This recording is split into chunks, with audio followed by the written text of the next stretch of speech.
ईशान किशन के ऊपर ऑस्ट्रेलिया में इतने बड़े एलिगेशन लगा दिए, अंपायर ने इतनी बड़ी चीटिंग करके उसके ऊपर ये इल्जाम लगा दिया कि ईशान किशन का करियर जो है वो बर्बाद हो सकता है।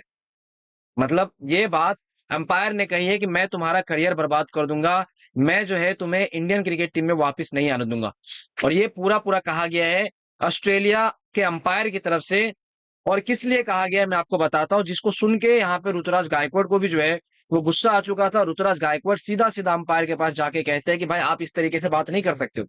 अगर आप देखो तो इस फोटो में ऋतुराज गायकवाड़ अंपायर से वही बात कर रहा था जब ईशान किशन को अंपायर ने धमकी दी थी कि मैं तुम्हारा करियर बर्बाद कर दूंगा। और ये सारी चीजें क्या है, क्यों ईशान किशन को अंपायर ने इस तरीके की धमकी दी, क्यों ऋतुराज गायकवाड़ को गुस्सा आया, और क्यों जो है यहाँ पे ऋतुराज गायकवाड़ अंपायर से बहुत ज्यादा गुस्सा हो गए थे एज अ कैप्टन, और क्यों ईशान किशन अंपायर से गुस्सा हो गए थे, मैं सारी चीजें बताता हूँ। देखो भाई, आप सबको पता है कि इंडिया की ए टीम जो है वो अभी गई है यहाँ पे खेलने ऑस्ट्रेलिया की ए टीम के साथ ऑस्ट्रेलिया के अंदर। और ये ऑस्ट्रेलिया जो खुद एक टाइम पे बहुत बड़े बेईमान थे, वो अभी ना इंडिया के खिलाड़ियों के ऊपर बेईमानी का इल्जाम लगा रहा था। मतलब वो अंपायर की मैं बात कर रहा हूँ, वो ईशान किशन और तमाम इंडियन प्लेयर्स के ऊपर बेईमानी का यहाँ पे एलिगेशंस लगा रहा था। और इसी बात पे जो है ईशान किशन को, ऋतुराज गायकवाड़ को जो है गुस्सा आ जाता है। अब क्या एलिगेशन थे, क्यों एलिगेशन थे, अंपायर के साथ में बहसबाजी की हुई वो मैं आपको बताता हूँ। देखो, आप सबको पता है कि इंडिया ऑस्ट्रेलिया जो है वो शायद 3 मैचेस का सीरीज खेलने गई है, India A versus Australia A के बीच में। पहला मैच इंडिया ए हार गई, ऋतुराज गायकवाड़ उसके कैप्टन थे। लेकिन चलो ठीक है, हार गए तो मैं यहाँ पे ये नहीं कहता हूँ कि भाई हम बेईमानी से हारे, ठीक है चलो, भले बहुत बेईमानी की गई लेकिन फिर भी हम लोग हार गए। खैर, लास्ट डे में क्या होता है कि जब अंपायर बॉल को लेके अचानक से एक फैसला लेता है कि यार मैं बॉल को बदलूंगा, मतलब पुरानी बॉल को बदलने का जो यहाँ पे फैसला लिया जाता है कि मैं बॉल को बदलूंगा। ईशान किशन आते हैं कि कहते हैं कि भाई आप बॉल क्यों बदलोगे।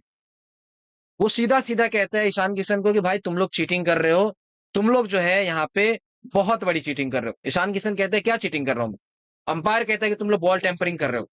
भाई ईशान किशन को ना ये सुन के बहुत ज्यादा गुस्सा आया। मतलब वो ऑस्ट्रेलिया की टीम जो एक टाइम पे भाई इतनी बड़ी चीटर हुआ करती थी, रिकी पॉइंटिंग के टाइम पे आप देख लो, स्टीव स्मिथ के टाइम पे देख लो, वो ऑस्ट्रेलिया के अंपायर उठ के यहाँ ये कहते हैं कि भाई तुम लोग जो है वो चीटिंग कर रहे हो। ईशान किशन को गुस्सा आ गया, ईशान किशन कहता है कि भाई आप बकवास बातें कर रहे हो, स्टूपिड बातें कर रहे हो। और उसके बाद जो है चीजें बिगड़ गए। एम्पायर कहता है कि यार तुम मेरे से इस तरीके से बात नहीं करते हो, थोड़ा डिसिप्लिन में रहो, ठीक है, और मैं जो हूँ बॉल यहाँ पे बदलूंगा। खैर वहां पे चीजें गड़बड़ हो जाती है, ईशान किशन जो है वो बहसबाजी कर लेते हैं, जिसके बाद ईशान किशन को धमकियां दी जाती है कि मैं जो हूँ तुम्हारा करियर बर्बाद कर दूंगा, तुमको मैं यहाँ पे इंडियन क्रिकेट टीम में वापस खेलने नहीं दूंगा। ये चीजें कही जाती है। तभी ऋतुराज गायकवाड़ भी वहां पे जो है पिचेस पे आते हैं और कहते हैं कि भाई आप इस तरीके की बातें जो है नहीं कर सकते हो। अगर बॉल की ही बात है, ठीक है, मैं आपको बताता हूं कि यार बॉल जब नीचे पड़ती है तो भाई पड़ पड़ के स्क्रैच आ जाती है। और ये बात स्वाभाविक है दोस्तों, आपको पता होगा कि यार जब बॉल नीचे पड़ती है तो भाई बॉल पुरानी होती है ना, तो बॉल घिस जाती है। अगर आप देखो तो अगर आप हार्ड सरफेस पे खेलो, और ऑस्ट्रेलिया वाले तो वैसे भी भाई हार्ड सरफेस पे खेलते हैं, तो हार्ड सरफेस पे खेलो तो भाई बॉल जो है ऑटोमेटिक जो है वो स्क्रैच खा जाती है। जिसकी वजह से होता यह है कि भाई लगता है कि आप भाई बॉल टेम्परिंग कर रहे हो, लेकिन भाई इतने सारे कैमरा के बीच में आप कैसे कर लोगे, ऊपर से इंडियन प्लेयर, कभी नहीं।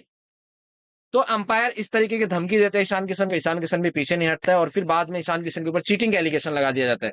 लेकिन इस सारी चीज के बावजूद यहाँ पे एक खबर ऐसी निकल के आती है जो ऑस्ट्रेलियन क्रिकेट बोर्ड कहती है कि यार देखो सारी चीजें सही थी, ईशान किशन के अंपायर के साथ में बहसबाजी हुई, ऋतुराज गायकवाड़ ने ईशान किशन को सपोर्ट किया, लेकिन वो जो बॉल टेम्परिंग वाली बात यहाँ पे कही गई थी अंपायर की तरफ से, वो गलत थी। ये आप देख सकते हो बगल में स्टेटमेंट है, ठीक है, ईशान किशन को लेकर ऑस्ट्रेलियन क्रिकेट बोर्ड की तरफ से। और उन्होंने ये कहा है कि ईशान किशन ने कोई भी चीटिंग नहीं की है, कोई भी यहाँ पे बेईमानी इंडियन क्रिकेट टीम ने नहीं की, अंपायर की गलती हो गई, बॉल नीचे सरफेस में पड़ रहा था, जिसकी वजह से जो है यहाँ पे चीजें ऐसी हो गई, और अंपायर को गलत फहमी की वजह से जो है ईशान किशन की इस तरह की बातें कहनी पड़ी। ओवरऑल देखो दोस्तों, यहाँ पे अगर इस तरीके की हरकतें होती है तो लोगों का विश्वास जो है वो यार ऑस्ट्रेलियन क्रिकेट बोर्ड से जो है वो हट जाएगा, समझ रहे हो। और ये ऑस्ट्रेलियन क्रिकेट बोर्ड हम पे एलिगेशंस लगा रहे कि यार हम जो है वो चीटिंग करते हैं, हम पे, इंडिया पे। भाई हमारे घर में आके ना दूसरे अंपायर चीटिंग करके चले जाते हैं। लास्ट मैच में ऋषभ पंत का फैसला देख लो, न्यूजीलैंड वाले मैच में दूसरे आके हमारे घर पे चीटिंग करके चला जाते हैं, लेकिन हम लोग जो है दूसरे घर पे जाके चीटिंग नहीं करते, समझ रहे हो। लेकिन ईशान किशन पे एलिगेशन लगाते हैं, लेकिन ऑस्ट्रेलियन क्रिकेट बोर्ड आती है, इस चीज का एलिगेशन ठीक करती है और कहता है कि ईशान किशन जो है वो मतलब गिल्टी नहीं है, और उनपे कोई भी फाइन वगैरह या चार्जेस वगैरह नहीं लगाया जाएगा। खैर, सारे लोग क्रिटिसाइज करते हैं ऑस्ट्रेलियन क्रिकेट बोर्ड को, और करना भी चाहिए भाई, क्योंकि ये इस तरीके की हरकतें आप करते हो, आपके घर में खेलने गए हैं, इंटरनेशनल मीडिया कवर नहीं कर रही, इसका मतलब ये थोड़ी ना कि आप चीटिंग कर लो या फिर आपके एम्पायर जो मन में वो कह दे, समझ रहे हो। तो देखो, इसमें मुझे एक चीज अच्छी लगी कि ऋतुराज गायकवाड़ और ईशान किशन साथ खड़े रहे, इंडियन क्रिकेट टीम साथ खड़ी रही, और यहाँ पे अंपायर के साथ में डट के मुकाबला किया। इसको लेकर आप क्या क्या सोच रहे हैं, नीचे कमेंट में बताना, मैं ज्वाइनली जाना चाहूंगा आप इसके बारे में क्या सोचते हो, और वीडियो को शेयर करके चैनल को सब्सक्राइब कर लेना।